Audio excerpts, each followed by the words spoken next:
নমস্কার, সবাইকে সোমা দা হোম কুকে স্বাগত। চলে এলাম আবারও একটা নতুন রকমের রেসিপি নিয়ে। বাজারে টাটকা টাটকা পটল পাওয়া যাচ্ছে, অথচ তা দিয়ে একঘেয়ে ভাজা, ডালনা, চচ্চড়ির বাইরে আর কিছুই বানানোর কথা মাথায় আসছে না। তার কারণ পটল দিয়ে একটু অন্য রকমের সুস্বাদু রান্না মানেই পটলের দোরমা, কোরমা, নারকেল পোস্ত ইত্যাদি। এইসব রান্নার আবার হাজারো ঝক্কি, নানা রকমের মশলা বাটা, পুর বানানো, মাছের পুর না মাংসের পুর নাকি নিরামিষ, এইসব ভাবতে ভাবতেই বেলা যাওয়ার অবস্থা। রোজকার রান্নায় এত তদারকি করার সময়ও থাকে না। আজ শেয়ার করছি সেরকমই একটা পটলের পদ, তিল পটল, যা কিনা রান্না করতেও খুব কম সময় লাগে এবং স্বাদেও অপূর্ব হয়। কলকাতার শোভাবাজার রাজবাড়ির খাস নিরামিষ ব্যঞ্জন বলে পরিচিত এই তিল পটল খুবই সহজে বানানো যায়, অথচ খেতেও সুস্বাদু। রাজবাড়ি রান্না বললে প্রথমেই মনে হতে পারে নানা রকমের মশলা উপকরণ দিয়ে কোনো বানানো খাবার। তিল পটল কিন্তু সেরকম একদমই নয়। মূলত পটল আর তিল লাগে, মশলার ব্যবহার নামমাত্র, কাঁচা লঙ্কা, টক দই, সামান্য ফোড়ন, এই দিয়েই অল্প সময়ে বানিয়ে ফেলতে পারেন রাজবাড়ির হেঁসেলের পটলের রান্না তিল পটল। প্রথমে তিল হালকা করে ভেজে তুলে রেখেছি ঠান্ডা করবার জন্য। তারপর আমি পটলটা ছাড়িয়ে নিচ্ছি। প্রথমে পটলের ওপরের যে পাতলা ছালটা রয়েছে সেটা আমি চেঁচে নিচ্ছি। তারপর ওপরের যে মোটা ছালটা রয়েছে আস্তে আস্তে করে উঠিয়ে নিচ্ছি। একদম সাদা করে উঠিয়ে না নিলেও চলবে, একটু খোসা রয়ে গেলেও প্রবলেম হবে না। পটলের সামনে আর পেছনের মুখটা আমি চিড়ে নিচ্ছি, যাতে পটলের ভেতরে লবণটাও ঢুকে যায় আর পটলটা খুব ভালোভাবে সেদ্ধ হয়ে যায়। কেটে নেওয়ার পর পটলটা ভালো করে ধুয়ে নেব। সব পটলগুলোর খোসা ছাড়িয়ে নিয়েছি। তারপর অল্প একটু লবণ দিয়ে পটলের গায়ে খুব ভালো করে আমি মাখিয়ে নিচ্ছি।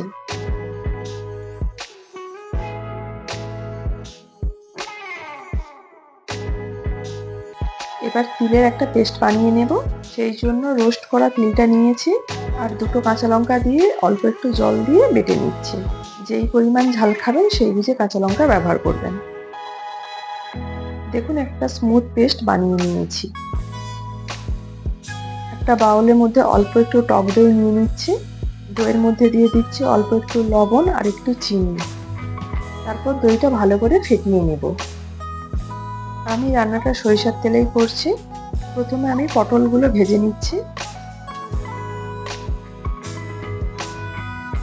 পটলগুলো আমি ঢাকা দিয়ে দিয়ে ভেজে নেব। তবে পটল ভাজার সময় মনে রাখতে হবে পটলের রং যেন বাদামি না হয়। তার আগেই পটলগুলো ভেজে তুলে নিতে হবে। ঢাকা দিয়ে দিয়ে পটলটা ভাজলে পটলটা খুব ভালোভাবে সেদ্ধ হয়ে যায় আর পটলের রংটাও বাদামি হয়ে যায় না। ভাজা সব পটলগুলো তুলে নিয়েছি। কড়াইয়ের মধ্যে যে অল্প পরিমাণ তেল ছিল তাতে আরও একটু সরিষার তেল অ্যাড করেছি। তারপর দিয়েছি তেজপাতা আর 1 চামচের মতো মেথি ফোড়ন। ফোড়নটা হালকা করে ভাজা হয়ে গেলে খুব সুন্দর একটা গন্ধ আসবে। তারপরে দিয়ে দিচ্ছি তিল বাটাটা। তিল বাটাটা ভালো করে নেড়ে চেড়ে কষিয়ে নেব। অল্প একটু মিক্সি ধোয়া জল দিয়েছি। মশলার পরিমাণ অনুযায়ী লবণ দিয়েছি। মশলাটা ঢাকা দিয়ে দিয়ে কষিয়ে নিচ্ছি। তিলটা ভালো করে কষানো হয়ে গেছে। তারপর দিয়ে দিচ্ছি ফেটিয়ে রাখা টক দই। পুরো মশলা কষানোটাই লো ফ্লেমে হবে আর টক দই দেওয়ার সাথে সাথেই নেড়ে মশলার সাথে মিক্সড করে নিতে হবে, নাহলে দইটা ফেটে যাওয়ার সম্ভাবনা থাকে। 1 চামচ করে দই দিয়ে ভালো করে মশলার সাথে মিশিয়ে নিচ্ছি। অল্প দইয়ের বাটি ধোয়া জল দিয়ে দিচ্ছি। ঢাকা দিয়ে মশলাটা কষতে দিয়েছি। মশলাটা খুব ভালো করে কষা হয়ে গেছে, মশলা থেকে তেলও ছেড়ে চলে এসছে। এবার দিয়ে দিচ্ছি ভেজে রাখা পটল আর কয়েকটা চেরা কাঁচা লঙ্কা। আমি এখন কাঁচা লঙ্কা দিচ্ছি কারণ কাঁচা লঙ্কাটা শেষে দিলে কাঁচা লঙ্কার ফ্লেভারটা খুব ভালো আসে। ঢাকা দিয়ে পটলগুলো মশলার সাথে সেদ্ধ হতে দিয়েছি। অল্প করে জল দিচ্ছি। এখানে জলটা বুঝে দেবেন কারণ তিল পটল একটু শুকনো শুকনো হয়। তারপর অল্প একটু লবণ দিয়েছি, লবণটা কম মনে হচ্ছিল, আর দিয়েছি চিনি। এই রান্নাটি সামান্য মিষ্টি স্বাদের হয়, তবে চিনি কতটা দেবেন সেটা আপনার স্বাদ বুঝে দেবেন। ঢাকা দিয়ে একটুখানি হতে দিয়েছি। গ্রেভিটা ফুটে উঠলে অল্প একটু গরম মশলা আর ঘি ছড়িয়ে ঢাকা দিয়ে 5 মিনিট স্ট্যান্ডিং টাইমে রেখে দেব। নিরামিষ রান্নাতে একটু ঘি গরম মশলা দিলে খেতে ভালোই লাগে। যদি আপনাদের পছন্দ না হয় এটা স্কিপও করে যেতে পারেন। দেখুন দুর্দান্ত হয়েছে দেখতে, খেতেও অসাধারণ হয়। এই তিল পটল ভাতের সাথেও খেতে পারেন, আবার রুটি বা পরোটার সাথেও খেতে অসাধারণ লাগে। আপনারাও বাড়িতে একবার ট্রাই করুন, অবশ্যই জানাতে ভুলবেন না কেমন হয়েছে। আমার রেসিপিটি যদি ভালো লাগে অবশ্যই ছোট্ট একটা লাইক করে দেবেন এবং কমেন্ট করে জানাবেন কেমন হয়েছে।